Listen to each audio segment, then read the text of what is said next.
is StreamYard. So StreamYard is a live. Hi, today we're going to talk about what exactly is StreamYard. So StreamYard is a live streaming studio in your browser. It allows you to make interactive and engaging shows on platforms like Facebook Live and YouTube Live. And the whole point of StreamYard is to make live streaming super simple while still creating a professional show that is a very stable experience. So traditionally, live streaming was pretty expensive. It could cost you thousands of dollars to get a good streaming setup. So StreamYard is what we call a streaming service, meaning most of the work is done on StreamYard's computer rather than your own computer. This allows you to still make a very high quality live stream if you're, say, streaming on your old laptop, as long as you have a good webcam and a solid internet connection.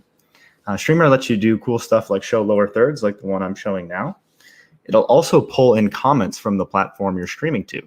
This is an example of a comment you might show on screen. Instead of the duck there, it would be the picture of the person commenting. You can even do things like overlays, like the StreamYard live show, right? You could make this look however you like. You can also change your brand colors. Say your brand color was red, we could make that red. And one of the coolest features is you can even do videos like this.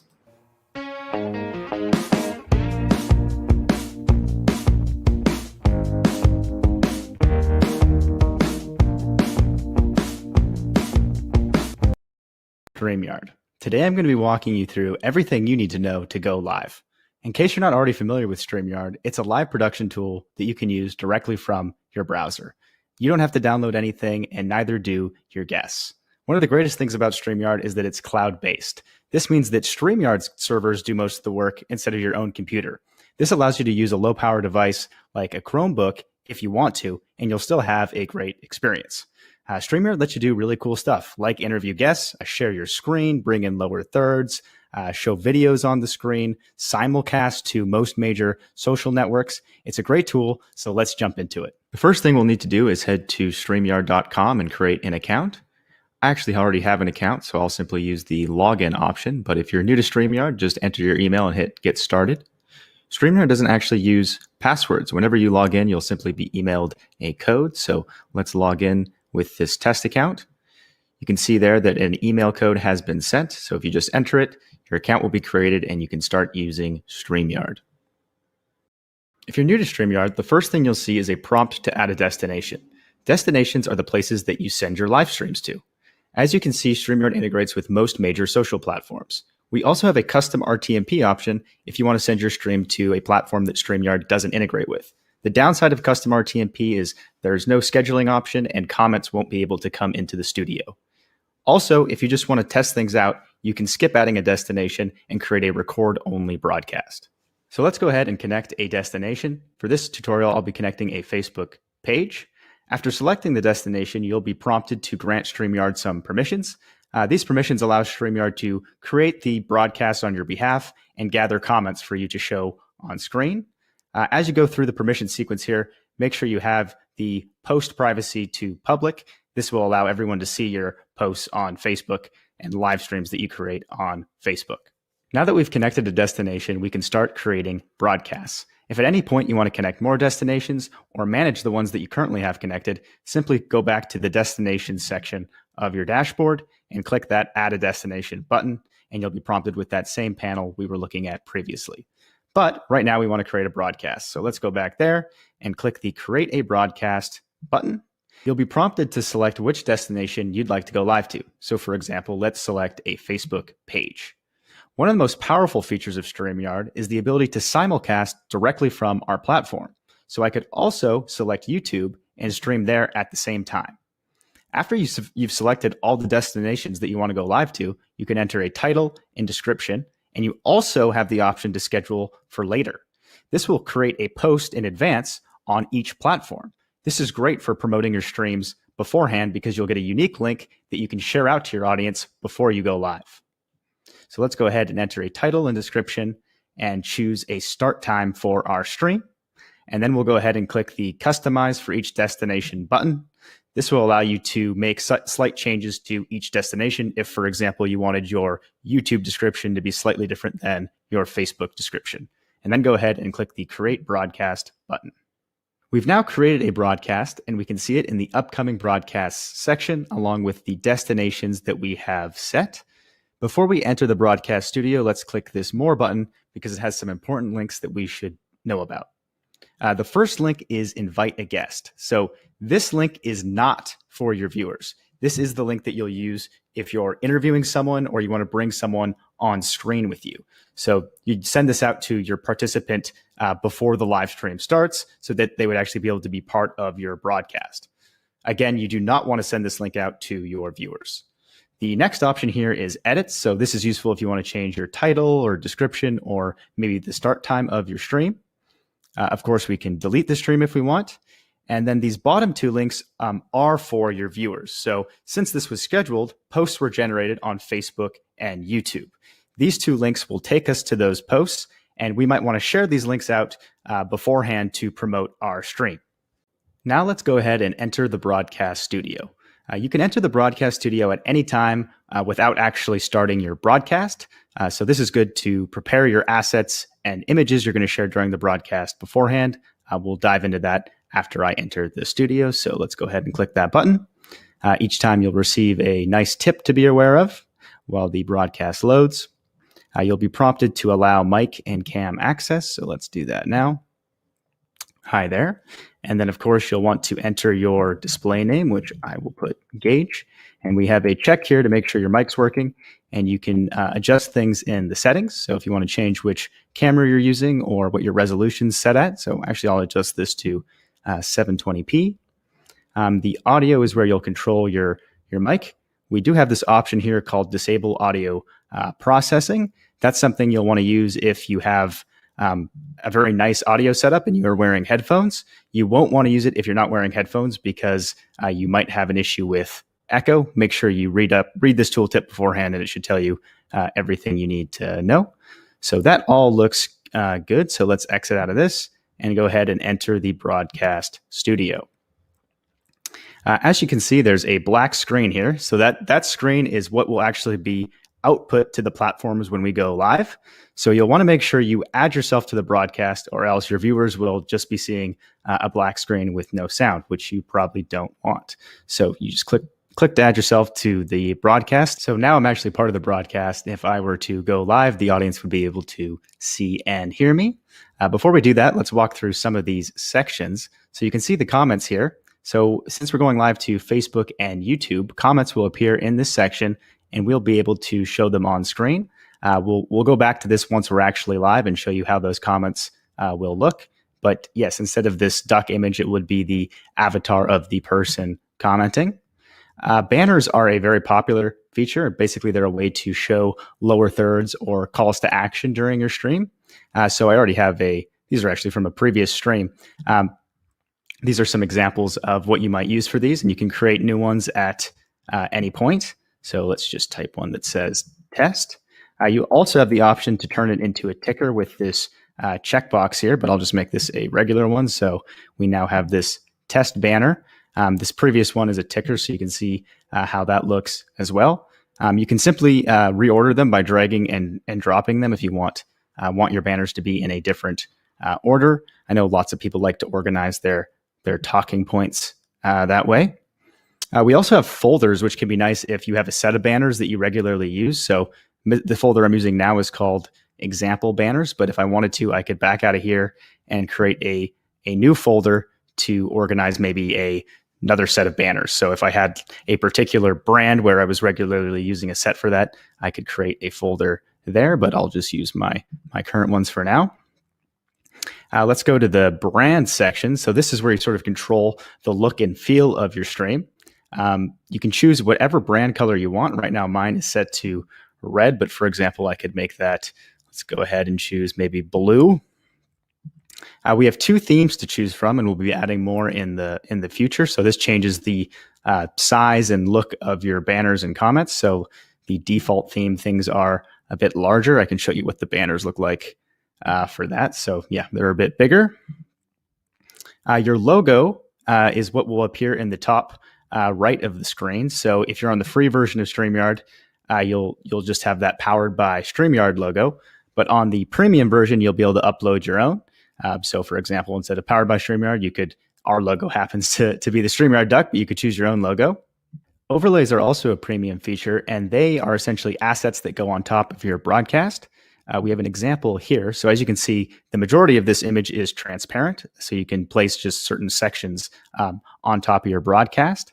They can also be videos. So if you want to do an intro video or an outro video, this is a great way to do that. You just simply upload it here and click it when your stream starts, and that'll allow you to start the stream with a intro video. And of course, you can do full screen images as well.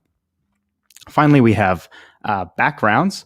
These only appear in certain layouts. So since I'm by myself, you won't actually see this. But in a second here, I'll invite a guest, and then you'll see this background I have set. But just to show you what it looks like, I can remove myself from the stream, and you can see that there is that background there. And of course, we get that tip that you don't generally want to remove yourself because you'll lose audio. So I'll add myself back, but you'll see how that background looks when I bring Dana on in the various layouts. You also have this option here to show or hide display names. I'll just leave that on. So that covers the features of the brand section. If you like, you can actually create multiple brands, which is really useful if you go live to different channels and want to organize your assets for those channels separately. So if you just click the name up here, you can see the option to create a new brand and the list of the brands that you've already created. The private chat is just for communicating with your guests that are inside the studio. Right now I'm by myself, so I would just be talking to myself, but Dana will be joining here in a second, and that's how I would communicate with her. Let's quickly walk through the settings option and what's available to us here. First, we have the general section, which there's only one option here now. There'll be more in the future, but there's this checkbox it's pretty self-explanatory, shift videos up for comments / banners. All this means is that there's certain layouts where when you have multiple guests, their faces can be obstructed by the comment or banner that you're sharing on screen.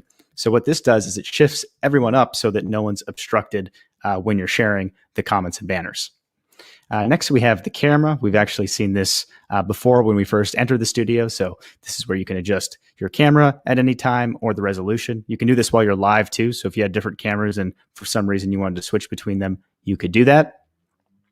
You have your audio section, which is, again, we've seen this before. You can change which mic you're using. The speaker is where your audio is being output. So you can click the test button here to make sure you can hear the noise. So if you have the wrong speaker selected, you won't be able to hear that. So you'll want to make sure you have the correct speaker selected so that you can hear your guests. And again, we see that disable audio processing option, which we chatted about before.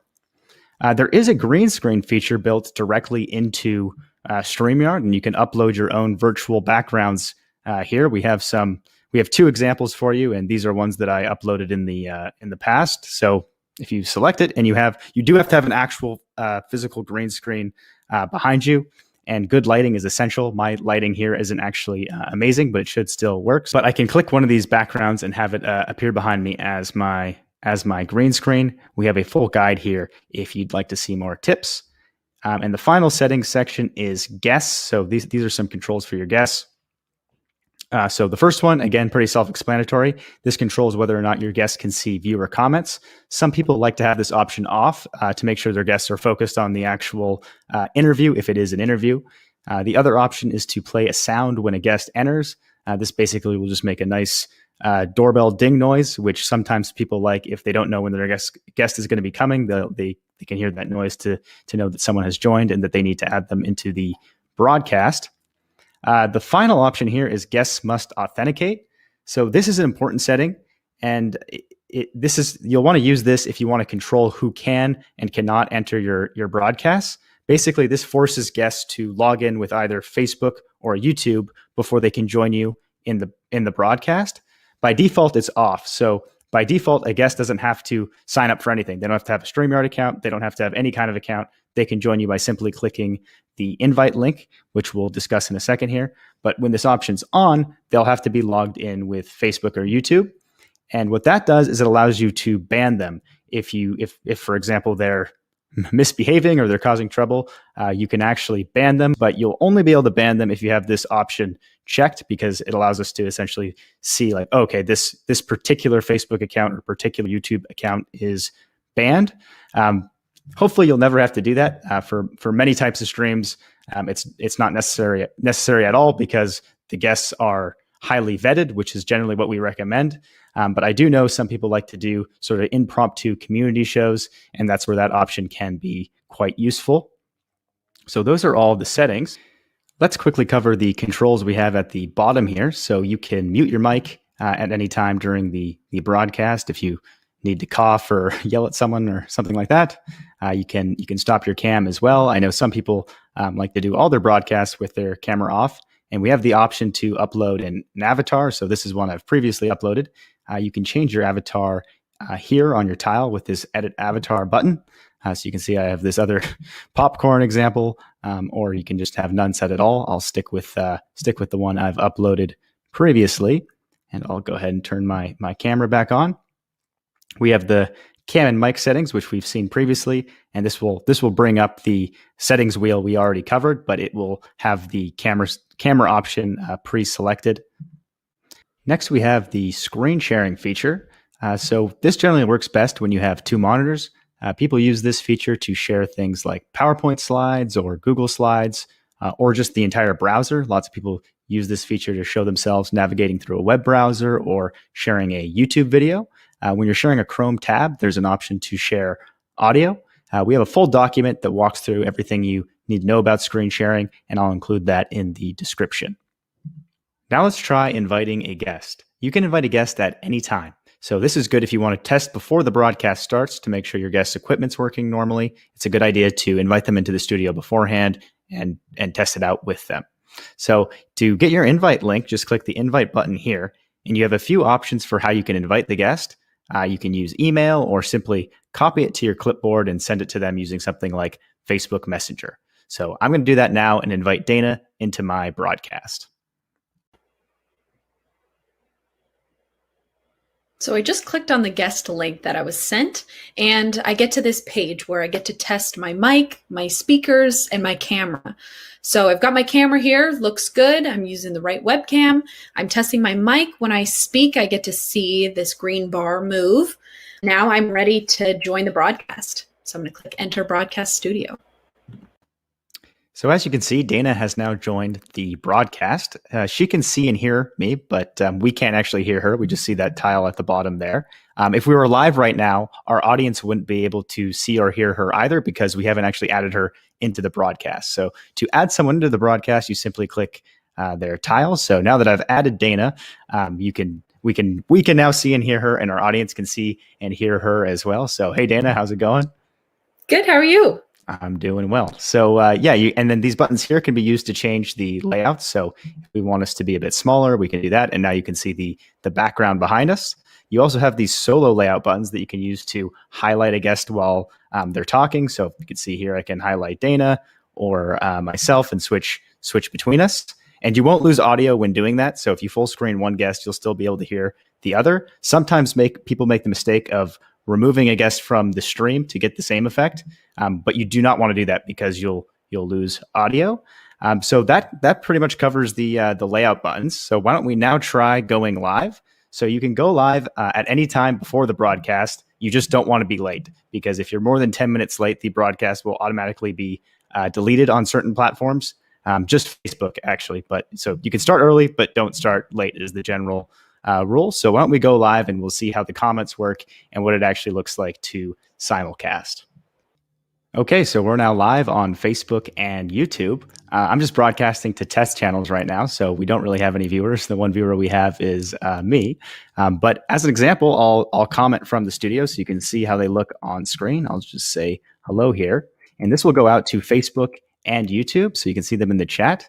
So I can show a comment from myself. It'll show the avatar image and the platform where the comment's coming from. Same thing with Facebook. It's commenting from my page name, which is sample page. And if I had actual viewers, they would all be commenting, and those comments would appear in the studio there as well. You can actually edit the broadcast at any time. You probably wouldn't want to do this, but if for some reason you wanted to end one of them early, you could actually simply hit this drop down here and remove it. There's also the view on Facebook link if you want to check what's going on Facebook. We don't recommend doing that while you're live because you'll be seeing the stream and hearing it while you're live in the StreamYard studio, which can cause echo if you're not wearing headphones, but it is a way to check what's going on. So yeah, you've now seen pretty much all there is about StreamYard. We'll end this broadcast and show you a bit more about the dashboard. Thanks for your help, Dana. We'll close it out here. I'll just go ahead and hit that end broadcast button.